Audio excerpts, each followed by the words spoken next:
guys, so Gabe is with me here today, and Mary Jane. She's exactly 1 week old today, and we're here to tell the story of our birth story. Yeah. So, I kind of want to start with the 39-week checkup, though. Okay. Just to kind of have a backstory. So at the 39-week checkup, my doctor said that my water sac was really thin and that she was really low, like a -2 in station, which I don't know if you know much about stations, but -2 is like the lowest you can get without being in labor. And she also said that she was like, 70% effaced, and I was 3 centimeters dilated. Mm-hmm. So it really sounded like we were going to go into labor like any minute. It sounded like we were going to go into labor before even our due date. Mm-hmm.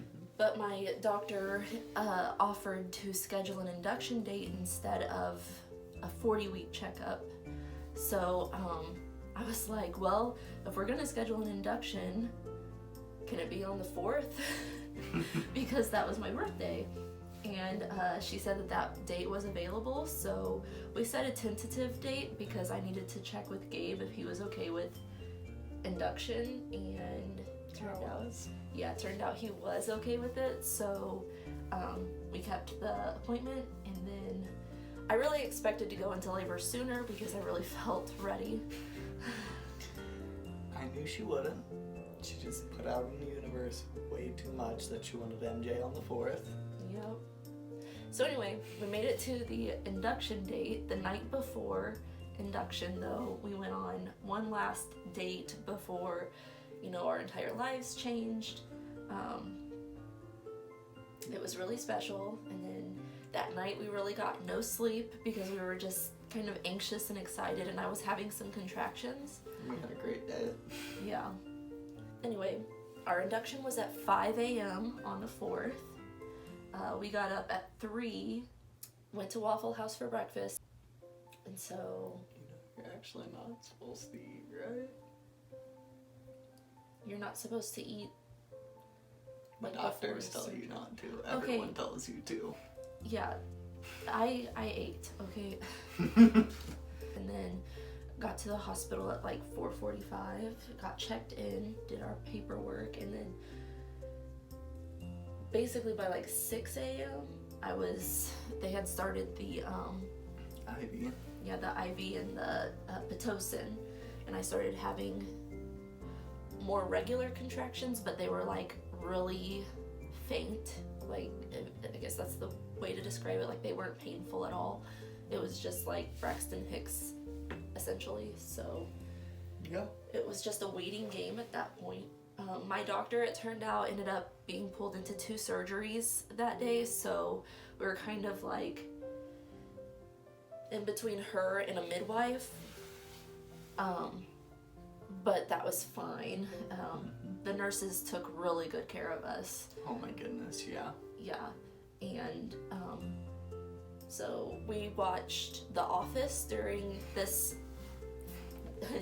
time because we were just waiting. Yeah, and we tried to play some Nintendo Switch.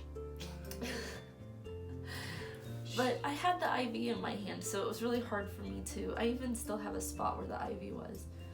So it was really hard to... really pay much attention. Yeah. You have a short attention span. Oh, thanks. Also, they offered the epidural pretty much right away, and I was like, well, I really don't feel these contractions hardly at all. I think I'll just wait it out. That way I can still move around and stuff like I want to. And yeah, I'm glad that like I waited because of how much I needed to get up and stuff, but then I think I could have gotten it a little bit sooner than I did. They would have put a catheter in you. Yeah. So anyway, about 11 a.m. came, and my mother-in-law was able to make it to the hospital and be there for labor. And we were really glad to have her there because she just kind of helped keep us grounded, I think, and just, yeah, it She just was felt excited. Yeah, it just felt peaceful to have her there with us. Even though we were peaceful the whole time, it really felt like she was supposed to be there with us, I think. And shortly after that, my doctor was in between surgeries, so she came in and broke my water, and then things got really real. We found out whenever she broke my water that MJ had a bowel movement in the womb, and that can be really dangerous. So it was really good that we induced when we did, because otherwise she could have been really hurt from that. But it seemed like the bowel movement was like fresh and stuff, so they weren't really worried, but they did let me know that had happened. What else can you say about that part of her breaking my water? It was... How much detail do you want me to get into?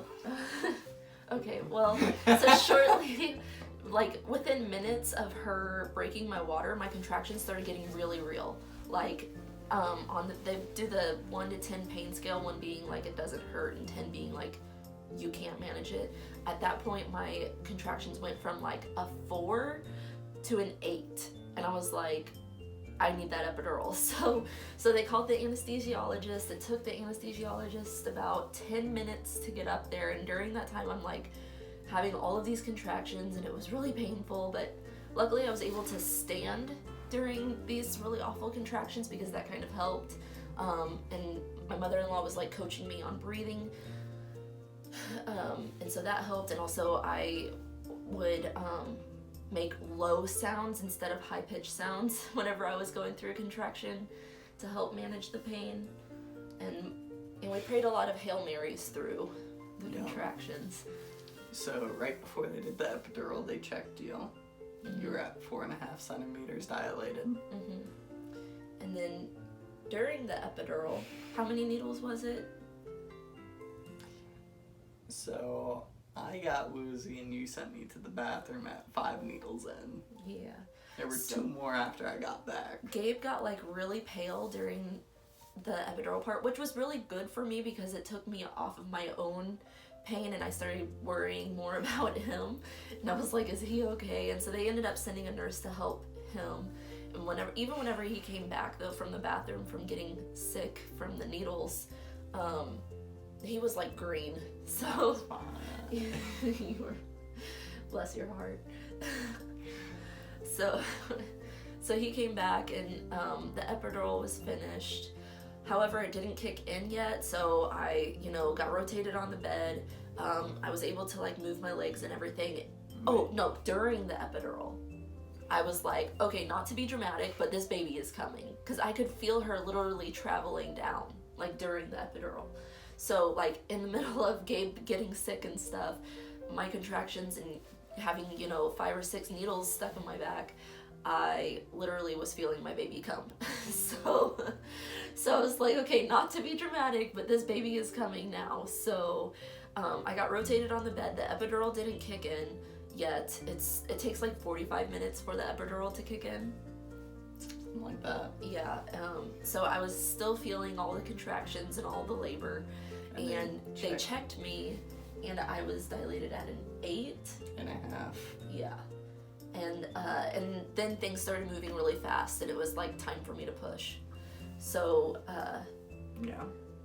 Oh gosh, it was so fast. Like this part is such a blur. It's hard to like recount it because I realized it was gonna be time to start pushing, and I just had this wave of emotion come over me. I was just like, it was dawning on me that today I'm going to meet my daughter, Mm-hmm. And it just said that. Yeah, I was like, I started crying so hard, and everybody's like, are you okay? And I was like, oh, I'm just really emotional because I'm about to meet my daughter. And then the nurses started crying too. It was great. And then we started pushing, and a lot of more Hail Marys were prayed. A lot. Yeah. So my mother-in-law got a picture of us like right before I started really pushing, and we were like smiling and like holding hands and like ready to meet our daughter. And then that was at 1:08. And I'll even put the picture in at this point, so that you can see this point, so that you can see that we were smiling and we were fine. And then and then just 4 minutes later, she was on my chest. For 1 minute of that, she had gotten stuck. Her shoulder got stuck on my pelvic bone, and she wasn't turned entirely the right way. So that part was really scary, because like 2 nurses got on top of me and pushed my legs back, and one of them, you know, got kind of in my face and was like, "You're really gonna have to push hard. You gotta push this baby out," because she was stuck for like a minute, and that's like really dangerous for babies. I didn't really realize what was going on. I didn't realize like that we were in a dangerous situation. I was just like, I'm trying as hard as I can, and so the midwife ended up because MJ's head was out, but not the rest of her was coming out. So the midwife ended up pushing her back in, rotating her, and then I pushed her out. So I pushed maybe like 6 times, and then she was out. It was freaky. Yeah. And it was actually really kind of scary whenever they put her on my chest, because she was so purple from the bruising from getting stuck.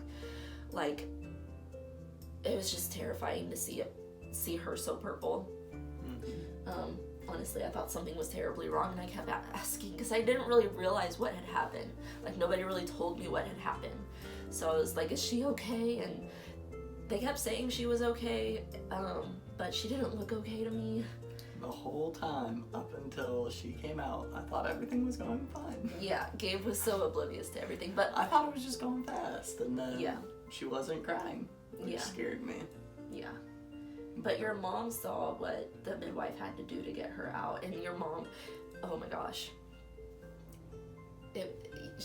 But your mom didn't want you to see that either, so that, Anyway, once she was out and they got her crying, everything was pretty much good. She was just purple for a few hours.